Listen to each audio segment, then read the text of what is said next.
So this is Mike and Mark and 80s music, and we're here to have some good conversations about the music that really moves us. I think in ways that probably some of the music that we're listening to today just simply doesn't. And yeah, I think Mike and I have come to the realization that we've the music that really is the gives us a great deal of enjoyment is the music really that's from the 80s and 80s music that is Absolutely.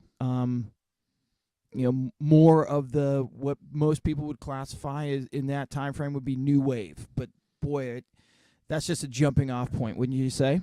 Definitely. New wave encompasses so many different genres. You have British new wave, you have American new wave, the REM type of things, and then you have pop new wave, the Duran Durans of the world, where that was kind of a new wave band, new wave tendencies, I guess, but definitely hit mainstream big time.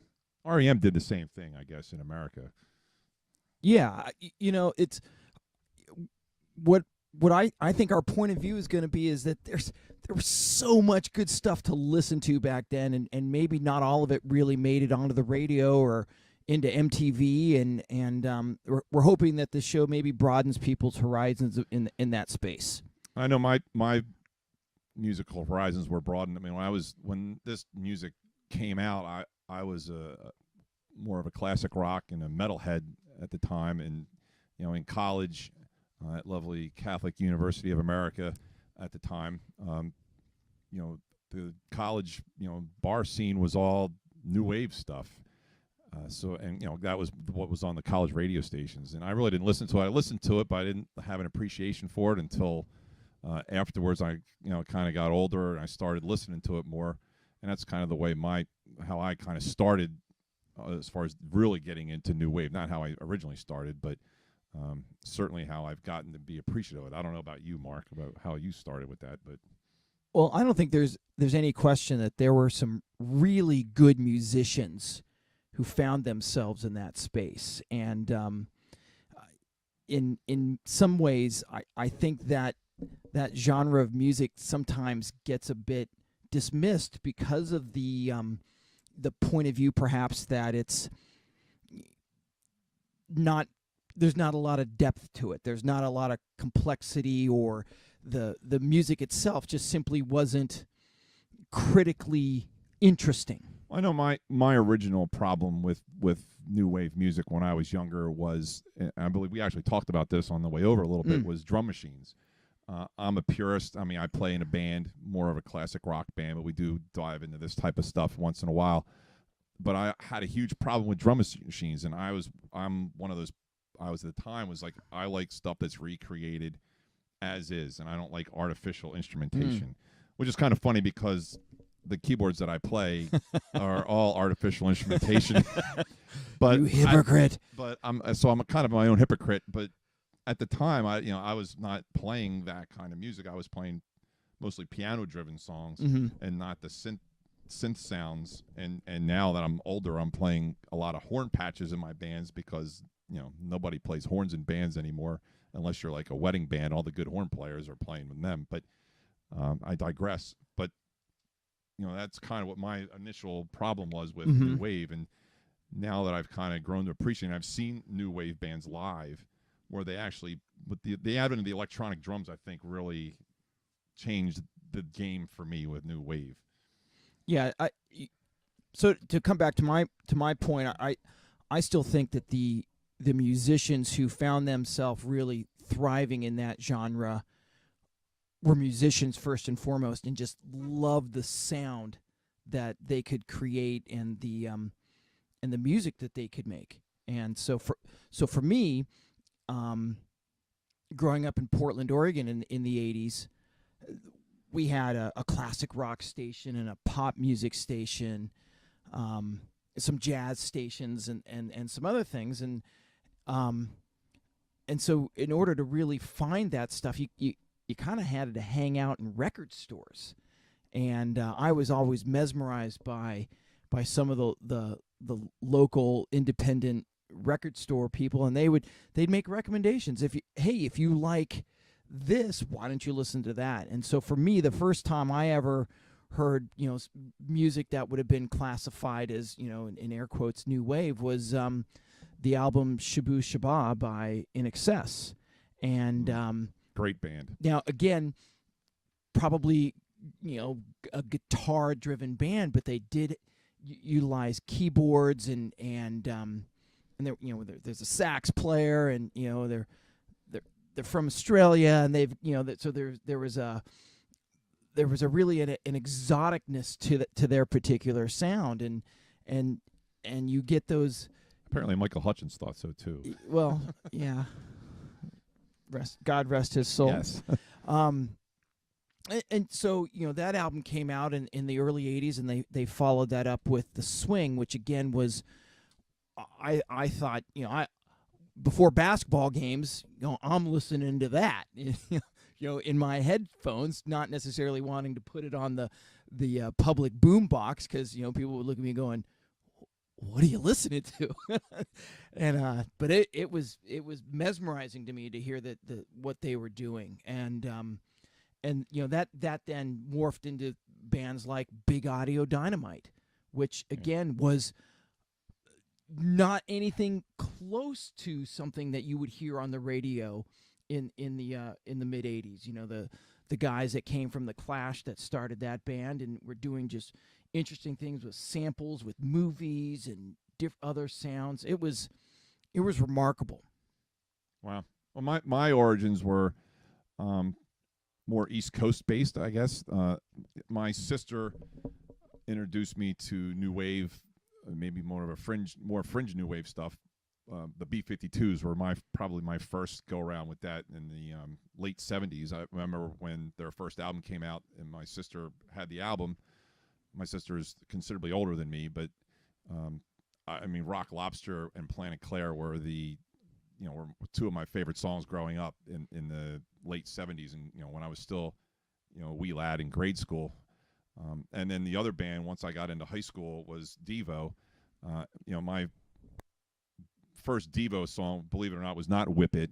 It was, I remember the New Traditionalist album where they were wearing like the blue suits on the cover. I remember that. And through being cool. And that was all, that was kind of, I wasn't the cool kid in school. I wasn't like the geek in school either. I was somewhere in between. And so I kind of gravitated towards that music. And I like kind of a strange music anyway. And Devo kind of fit that bill. And certainly, and I'm sure we'll hit on this many times in the course of these podcasts, MTV had a lot to do with my love of Devo, because their videos were so bizarre all through, the Oh No It's Devo album, where they were wearing like I don't even know what that was. Those little white rings. They look like, the cone of shame that the dogs wear. Yeah, that's right. But they were upside down kind of. And their videos were great. And I loved, they started out at the beginning as more guitar influence, and then kind of as they morphed into more of a keyboard band, I started to like them even more. Although I never got a chance to really play any of their music in any bands that I've been in so far. Hopefully someday. But those were the two bands that I really gravitated towards, in the beginning. And there's a lot of history with those bands. I know Devo had a couple of them were there at the Kent State incident. Oh, really? Okay, I didn't know that. I knew they were from Ohio. The one guy, actually, a couple of his friends got shot and killed in it. And actually, if you read about it, that's how the band started. De-Evolution, right? It was De-Evolution, but because of that, the university shut down for the rest of the semester. And Mark Mothersbaugh and I can't remember which one. I think it was Gerard Casal, I think is his last name. The two of them had nothing to do, and so they started writing music in one of their basements, and that's where Devo was born. And they brought in their brothers and all these other people to play with them, and then they started getting a following, and the whole, the de-evolution supposedly happened. I remember when I was at Holy Cross Catholic School, my sophomore year religion teacher was a priest, and I had back I wore a blazer. I don't know if you did it. Oh, yeah. School. but I had, band pins all over my blazer. I had like Van Halen and Genesis, and one of them was Devo, which kind of didn't go with the other two, but whatever. And I remember him coming up to me, and he was this old guy. He had survived the Holocaust. He was, he was in a concentration camp and everything. Oh, wow. And he asked me what Devo meant, whether it meant the devil. And at the time, I had no idea what it meant, so I just like sat there and just ignored him.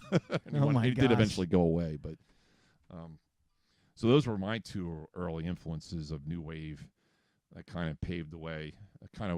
Those two bands kind of sent my musical interest to a different direction for a while, and kind of got things a little bizarre on my part. But eventually I came back, and I still love Devo. One of the bands that I wished I had seen, when they were touring regularly, which they never really toured a whole lot, at least not around here. Yeah, I don't remember them being much of a touring band, but like they weren't on my. I mean, they were certainly on my radar. Musically, I thought "It's a Beautiful World" was a great song. That's a great song, and from that album too. Yeah, but yeah, so I think this is what this show is going to be about. We're going to talk about music. It's going to go in different directions. We're going to, take some deep dives into some stuff. But I think we're going to take a break now and then come back with a special segment that we like to call Beer of the Week. All right, so we're back. And one of the segments we're going to do every week, as you know, sometimes music is best enjoyed with a malted beverage. Wouldn't you agree, Mikey? Cold adult beverages. We've had one or two ourselves. It's been known to happen every now and again. And so what we'd like to do is, well, I guess first we need to say that we're coming to you from a studio in Mike's basement, and we all are also introducing our producer, Mr. Andrew Obb, who is Mike's oldest son. You want to say anything, Andrew? He's shaking his head no. He's shaking his head no, so we'll get him out here at some point. We'll move on. Discuss his theories on new wave music and 80s music, which I'm sure will be mind-boggling and extensive. Mind-bending. So anyway, we're going to feature a beer every podcast. This week we'll try and alternate breweries. So we are today featuring a local beer just a few miles away from where we are sitting in my basement, and that would be Double Nickel Brewing. We are currently drinking the Winter Ale Below Zero, which is their winter seasonal beer that they have canned. Lovely for us. It's a very refreshing beer for a winter beer. No doubt. What I really like, I like a lot of things about the Double Nickel beers, but the labeling they have on their cans is phenomenal. So I'm going to read you a little bit of how they describe their Below Zero winter ale. In frigid temperatures. And that's as much as I can read because I don't have my glasses. So there you go. There you go. Just hey, a snippet, Mike, a snippet of it. Mike, do you know how they took the name Double Nickel? Actually, I do. Do you really? As a resident, a long time resident of Burlington County, New Jersey. Oh, here we go. The bridge that is very close to where they are, probably within a mile, is the Tacony Palmyra Bridge, which crosses the Delaware River into the city of Philadelphia. Back when I was younger, the toll for that bridge was 10 cents. I'm showing my age there. But it was always called the Double Nickel Bridge because it was 10 cents to cross. So henceforth, I'm sure that's where they got the name, the Double Nickel Brewery. And the brewery is a beautiful brewery. They have awesome one-off beers. I really enjoy some of their heavier beers, their porters and stouts. Yep. We've had pleasure to drink. And I do a growler exchange at my job, and I always seem to get asked to go to Double Nickel to get some of their beers. I'm sure I'll be going there quite often. No, it's a really well-regarded brewery. It's a fun place to hang out in the summer. You get a pizza delivered and sit outside or go up in one of their rooms. Actually, as far as breweries go, it's a beautiful place. The microbrew laws in New Jersey are a little different than a lot of other places in that they can't serve food directly at the brewery, and their hours have to be limited. Unless they buy a full-fledged liquor license, they have a special liquor license that they are allowed to buy, which prevents them from selling food. but you can always bring food in. A lot of them will have food trucks that come outside, and you can buy food off the food trucks. But the beer is obviously the focal point, and their layout's beautiful. They have an upstairs room where you can put like a couple hundred people, I believe, and we've been there a number of times, and we enjoy their beer. Now, they haven't always been in that location there close to the bridge, have they? They started somewhere a little bit smaller?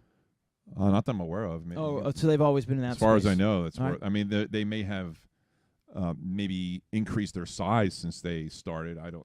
Okay. know. I've only started going there with you. I think was the first time that I was there. That one time when our wives and us went.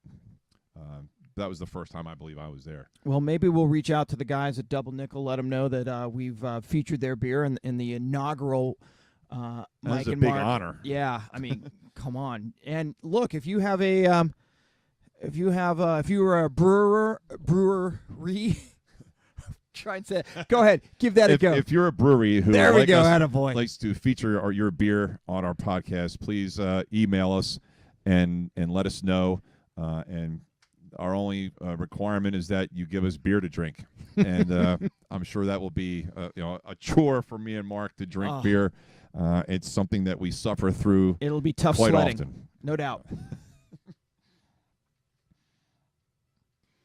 All right, we're back. We're going to we'd like to revisit something that Mark had brought up a little while ago on our first segment about Big Audio Dynamite and a little bit about their history and maybe maybe how you got involved with Big Audio Dynamite. I mean, there was a lot of history in that band, a lot of Clash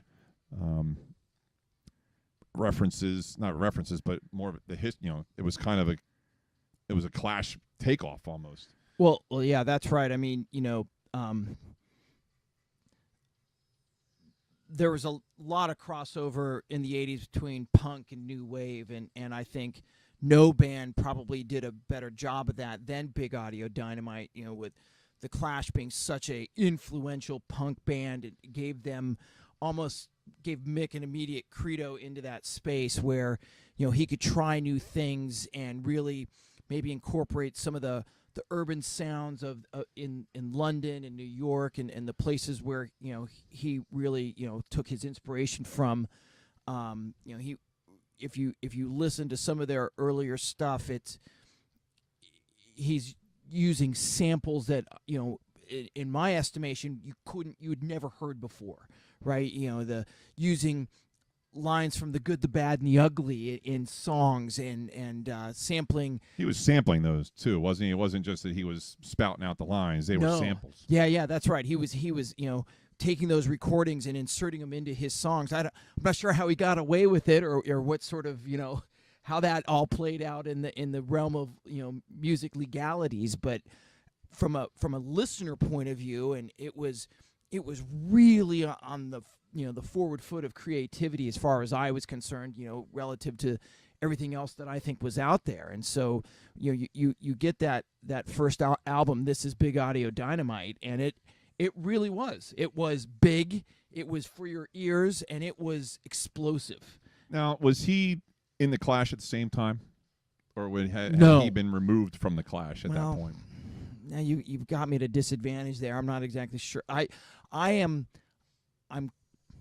and I'll be corrected by probably a number of people here, but I think he had left the Clash by the time. One way or another, he was not involved in the Yeah, Clash. I think the Clash had disbanded at that point, and he had gone in a different direction, and this was his new outlet for his musical views. Well, their music certainly speaks for itself. I mean, Rush is one of the great early, I guess it really wasn't that early, new wave songs, I mean, that I remember. I mean, it's funny because I always thought of it as a different name. And, Mark, we just listened to the song before we came back on, and I was like, I don't remember that song being named Rush. And once I heard it, I was like, I know exactly what this song is. It was a great song. I remember hearing it, and listening to it in school and stuff. So it was I really enjoy their music, what I've heard, which is, limited, but, it's still, I mean, anything, the Clash were awesome. But but as you said, Big Audio Dynamite involved so many different things with the sampling and different. It was almost it really did cross over from the punk into the new wave genre. Yeah, I think so. So I'll tell you, the first time I heard that Big Audio Dynamite, I was getting a ride home from school, from Jesuit High School, and Mike Cox was giving me a ride home, and he's like, "You got to listen to this." And he put on The Bottom Line, which was the second song on that tape, because Was it a tape or was it an 8-track? It was definitely a tape. It was not an 8-track. It was an Audi. We're not that old. Come on now. And it was transformative for me. Like, wow, that was just. It was music that I had never even thought was a possibility. How he had, was doing all that. So sampling wasn't really chic at that point. I mean, you had the, the Sugar Hill Gang kind of started with that, but they didn't really sample anything. Like the rap groups hadn't really started doing that. Well, they were using classic R&B as sort of the undercurrent for the rap, but it wasn't, I don't know how to really explain it. So it was happening, but not to the level of, you really had to be in the know to know that wasn't their original hook.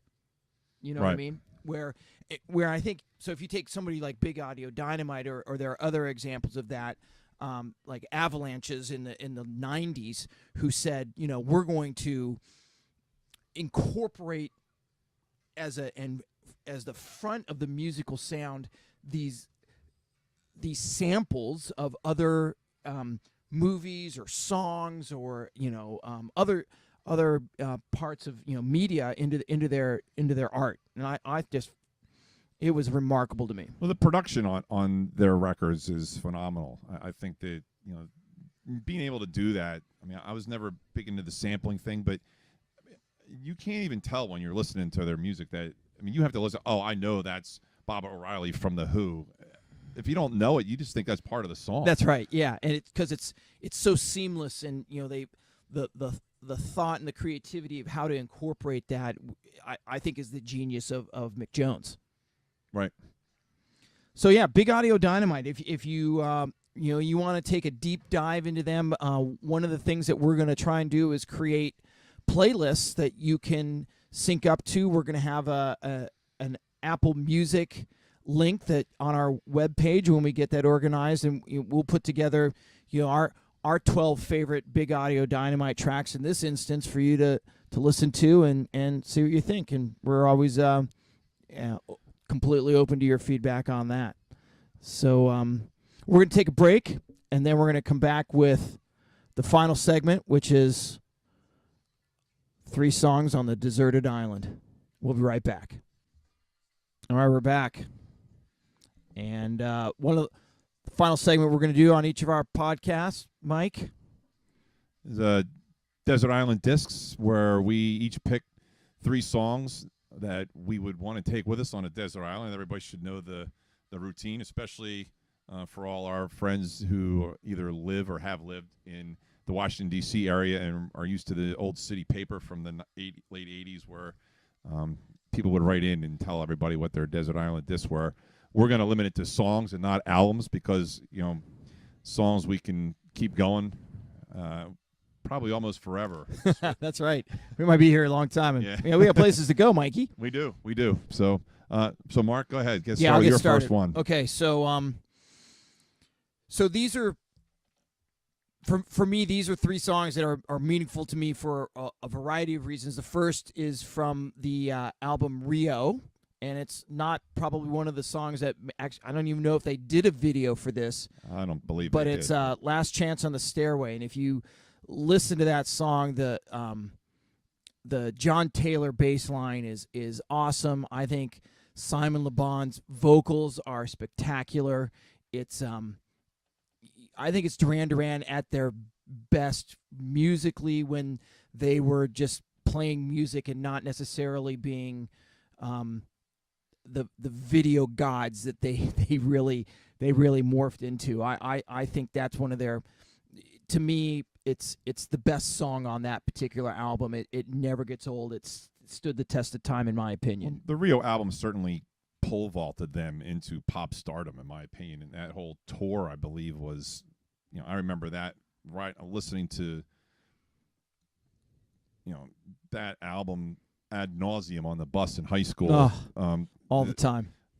We had a bus driver who was a big Duran Duran fan. Oh, no way. He actually looked, I swear, and my friends who around here who know me and were on the bus with me can vouch, he looked exactly like David Lee Roth.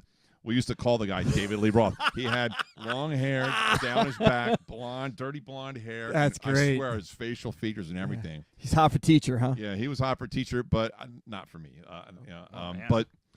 But he was, he was always playing Duran Duran, and the girls in the back would always go crazy for Duran Duran. So I mean, that's a really good story.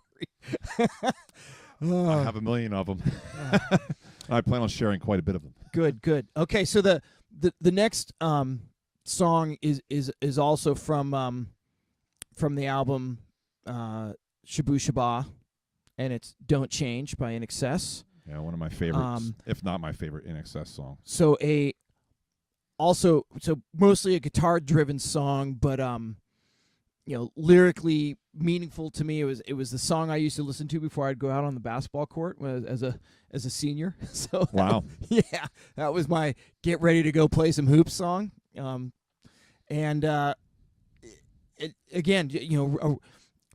Melodically really interesting to me, and I also think it still stands the test of time as well.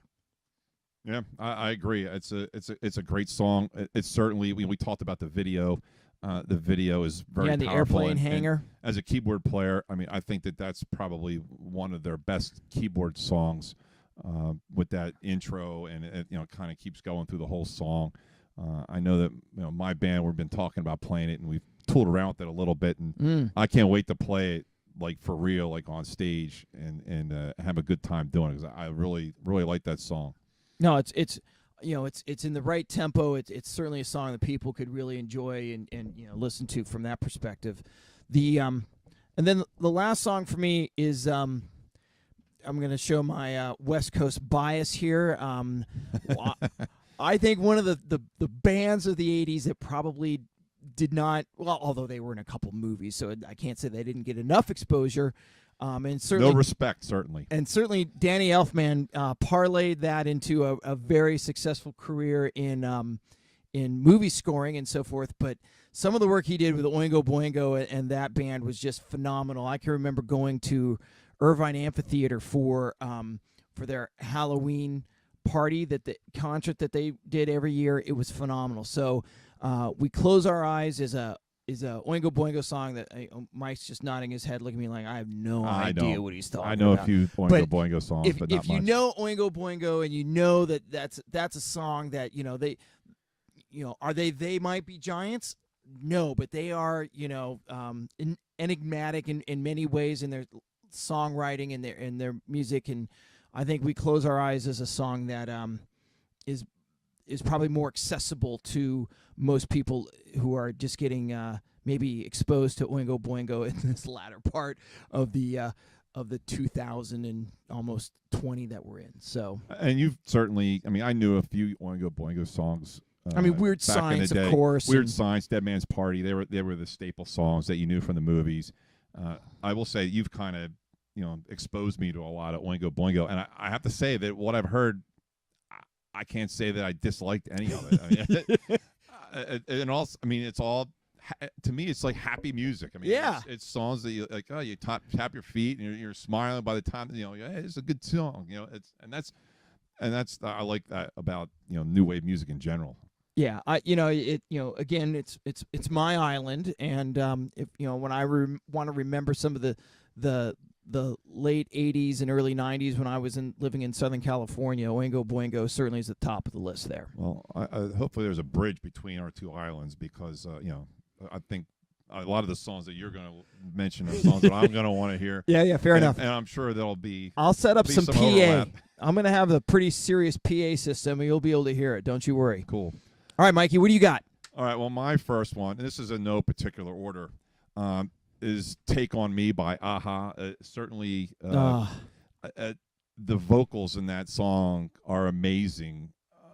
And I think we talked about this on the way over. Sure. They were the first Norwegian band with a #1 hit, and I don't say that the #1 hit in the U.S. That is, I don't say that because my wife is part Norwegian, although I'm sure she would think that. The keyboard riff is something I've always also wanted to play. I haven't gotten a chance to. Morton Hackett, the vocalist, his vocal range in that song is, I think it's over 2.5 octaves. It's unbelievable. I mean, I wish they would have. That band kind of fizzled after that. I mean, they had another quasi hit, but that was about, it really never went anywhere after that. So that's song number 1. Mm-hmm. Song number 2, I'm going to really go out on a limb on this one. It's your island, man. It's my island. It's the most Reverend Go-Go Jane Wheatland, who, if you did not know, is an ordained minister and does weddings, non-denominational. Is she in the Go-Go's? She's in the Go-Go's. Yes, she was the she's the one with the short black hair. Yeah, no, Rush Hour. That's the exact song. No Rush way. Hour. And my friend Steve Great White and song. I swear, the only reason that I really like that song, and I've seen them. I've seen the Go-Go's twice, and they play one Belinda Carlisle song, and they usually play "Cool Places" that Jane Whelan did, also when they play in concert. And I've always wanted them to play "Rush Hour," and actually, last time I was there, somebody actually held up a song and says, "Jane, play Rush Hour," and she did not, obviously. But when I was in college, I remember Steve White and I partaking in a few cold beverages, probably a few too many cold adult beverages, and we listened to that song for 6 hours straight. Oh my gosh. We had it. We just kept on. We had it on a 45, and I think I was the only one who had a turntable in the entire dorm, and we just kept on putting it back and putting it back and putting it back. And it was, I just love that song. And you would think after listening to it for so many times in a row, I would hate it. But I actually, I love it just as much now as I did then. So, so Jane Weil also did I have a huge affinity for ska music that also we might touch on that in a later date. But she did a version of a ska song with with Rankin Roger and the guys from the Specials. So I'm a huge fan of her and her interest in exploring other musical genres, and yeah, she's got a great voice. Definitely. And the third one, I'm gonna use another great video song with a Devo reference, believe it or not, which you probably don't know about, and that's Mexican Radio from Wall of Voodoo. I know you like Wall of Voodoo. Now we're gotten ass. Absolutely. Wall of Voodoo. Actually, did you that part of that video was filmed in Tijuana. Eating barbecued iguana? Eating barbecue iguana. Yeah. And actually, one of the members of Devo actually cooked the beans that the guy came out of in the video. I don't know if you know that or not. That's some little-known Devo trivia. That is that's going into the well down the rabbit hole there. So you can't really hear this now, but I actually have the song Rush Hour, and I'm playing that now for Mikey. So it's one of my favorite songs. So I don't know that I have Mexican Steve, Radio. If you're listening to this, we do not have any mustard packets here. We actually, towards the end of the 6 hours, we're going to keep this PG. Yes, we started throwing mustard packets at each other and made a huge mess of our dorm room. But I don't know how that happened, but I blame the beer at that point, and probably something else too. I don't know what, but so that's gonna wrap up our first podcast. Thanks for watching. If you'd like to get in touch with us, either to say hi or make a suggestion on a topic for us to talk about, our email address is mikemarkmusic@gmail. You'll see that on the screen, and hopefully you enjoyed this 30-plus minutes of music talk from my basement. And Mark, do you have any final words to add? No, we're looking forward to doing this on a weekly basis. So thank you for listening, and we'll see you in your day glow. And please send us your Desert Island discs as well. Perhaps we will be happy to read some of them and comment on them on the air. Nothing negative. And we're hoping to get some guests. That's right. Here. We do have one or two music connections that we can use, and maybe people see the podcast, maybe they would want to come on and talk music with us. So that's it. Good night. Right. Until then. Until next time. Good night. Good night.